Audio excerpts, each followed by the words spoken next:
एक मैं कहानी सुनाता हूँ, आपको भी उसमें आनंद आएगा उसमें। तो कहानी ये है कि एक गांव में, अरे गांव क्या, हमारे ही गांव में एक राधे कृष्ण का एक मंदिर था। आज से बहुत साल पहले, अप्रोक्स रख लो कि 100 साल पहले। हाँ, तो 100 साल पहले या 50 साल पहले जो भी रहा हो, हमें ये इंफॉर्मेशन आया। हम कहानी ये है कि एक गांव में, अरे गांव क्या, हमारे ही गांव में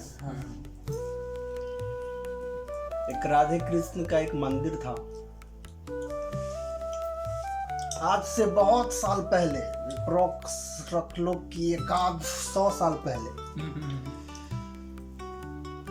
हाँ, तो 100 साल पहले या 50 साल पहले जो भी रहा हो, हमें ये इंफॉर्मेशन आया। हम इस बात पे हम तो ना उस वक्त थे और ना हम देखे।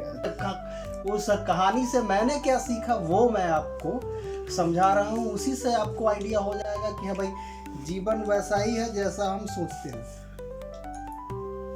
अभी जो आपने बोला ना कि हमारा जो है सो 4 बेटा है, ऊपर वाले के आशीर्वाद से अभी मैं हैप्पी हूँ, खुश हूँ। तो यही होना चाहिए। जीवन का मूल उद्देश्य ही यही है, ताकि रात में जब आप सोने जाओ तो चैन से सोने के लिए सारी चीजों का आवश्यकता, वो जो दवा जो आता है ना नींद वाला, उसका आवश्यकता ना हो। पूरा एकदम से तो नींद आए तो फ्रेश नींद आए। ये कि एक आदमी था, उसने अज्ञानतावश या फिर ज्ञानतावश उसने चोरी किया।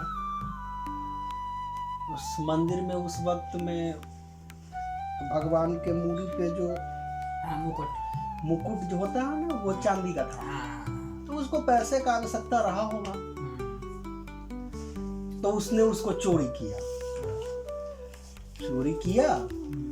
और थोड़ी ही दूर जाने पे, मंदिर से थोड़ी ही दूर जाने पे उसको अचानक से तो नींद आ गया और वो रास्ते में ही सो गया।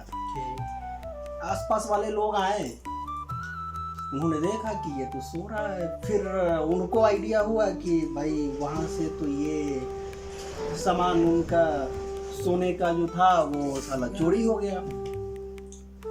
तो फिर उनको भी शायद ये आइडिया रहा होगा उस आदमी को कि एक बार इसका भी देखता हूँ बैग। तो देखा तो बैग में से वो जो झोला जो रहा होगा, तो उस झोला में से उसका वो चांदी का भगवान का मुकुट जो है वो बाहर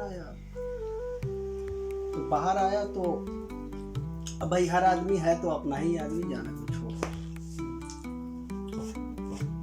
ये बात मैं इसलिए बोल रहा हूँ ताकि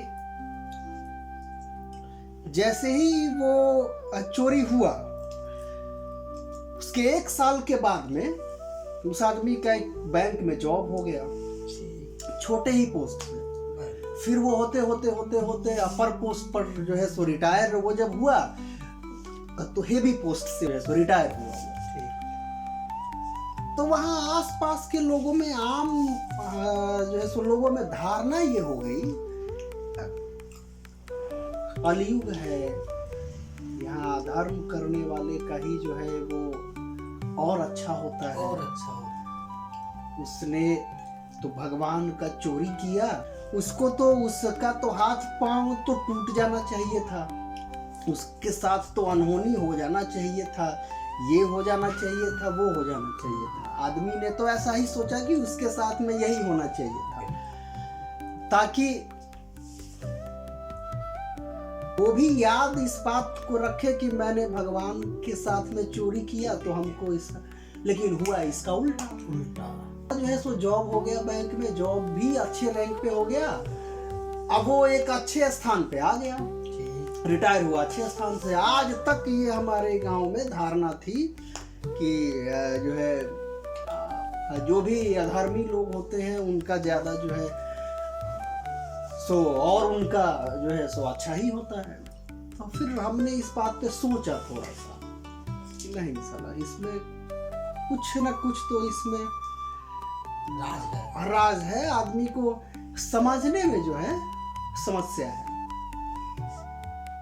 तो फिर मैंने गीता का जो है वो रेफरेंस लिया। तो भगवान ने बोला गीता में कि तुम्हारा कर्म चाहे जो भी हो, अच्छा हो बुरा हो, तुमको अपने कर्म के प्रति ईमानदार रहना चाहिए।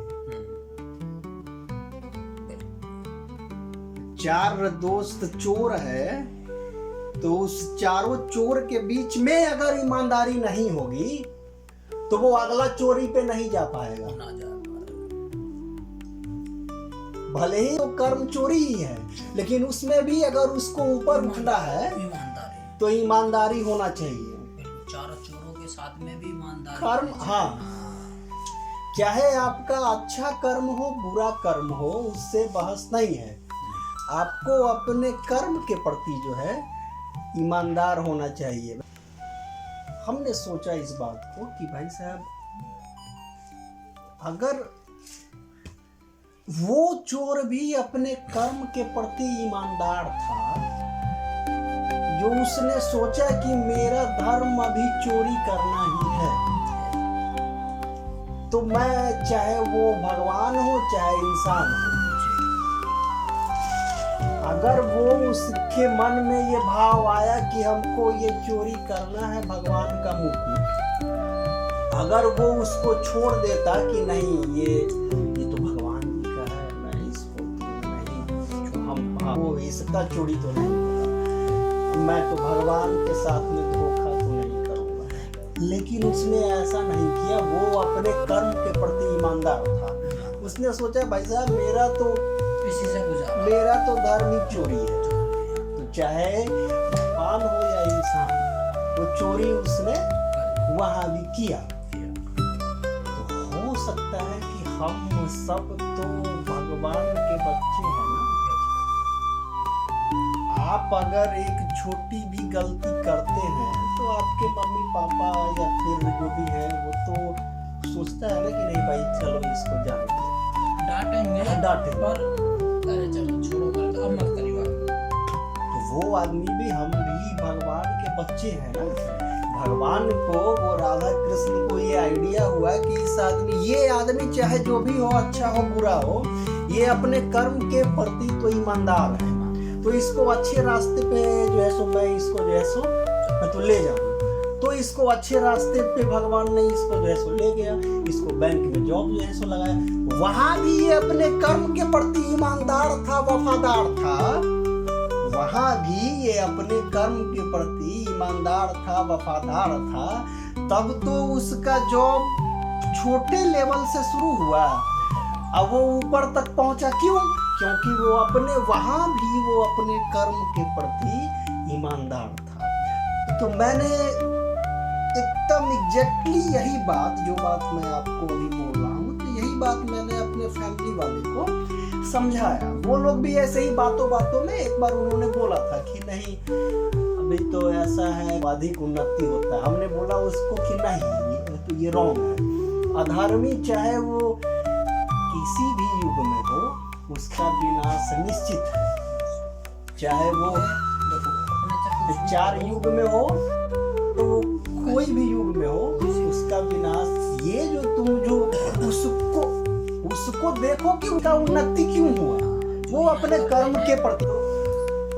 तो हमारे बोलने का अर्थ एक ही था कि आपने जो बोला अभी कि मेरा 4 बाल बच्चे हैं, मैं उसका ध्यान अच्छे से रख रहा हूँ, तो इसका अर्थ है कि आप अपने, आपका जो भी कर्म है, आप उस कर्म के प्रति ईमानदार हैं। तो अगर आप ईमानदार अगर आप रहेंगे फिर तो अच्छा ही होगा। फिर सब अपने आप से पूछना होगा ना कि नहीं भाई मैंने जो ये इसको ऐसे जो लगाया है ये अच्छा।